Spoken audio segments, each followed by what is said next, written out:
ഈ ദുനിയാവിൽ നിന്നില്ലാത്ത കൂരിരുട്ടായ ഖബറിൽ ഒരു ശിക്ഷയും പ്രയാസങ്ങളും കൂടാതെ നമുക്ക് കിടക്കാൻ സാധിക്കും. 1.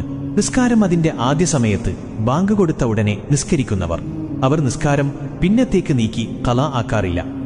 2. വലതുകൈ കൊടുത്തത് ഇടതുകൈ അറിയാതെ ദാനധർമ്മം നൽകിയവർ.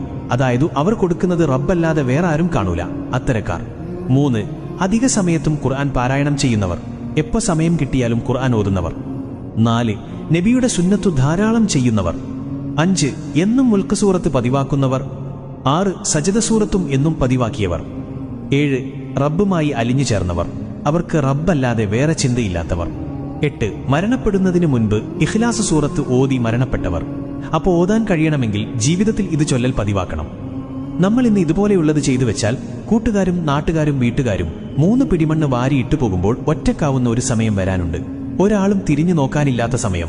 ഇന്ന് ഇത് ചെയ്തു വെച്ചാൽ ഇൻഷാ അല്ലാഹ് അന്ന് നമുക്ക് സന്തോഷിക്കാം. പരമാവധി ഇതിൽ പറയുന്നതായ നിങ്ങൾക്ക് കഴിയുന്നതൊക്കെ ജീവിതത്തിൽ പകർത്താൻ ശ്രമിക്കുക. ഇതൊന്നും അറിയാത്ത പാവങ്ങളായ നിങ്ങളുടെ കൂട്ടുകാരിലേക്കും ഈ വീഡിയോ ഷെയർ ചെയ്യുക. അവർക്കും നാളെ ഖബറിൽ സന്തോഷത്തോടെ കിടക്കാൻ കഴിയട്ടെ. നമ്മളൊരു അറിവ് മറ്റൊരാൾക്ക് എത്തിച്ചാൽ അവർ ചെയ്യുന്നതിന്റെ പ്രതിഫലവും നമുക്ക് ലഭിക്കും.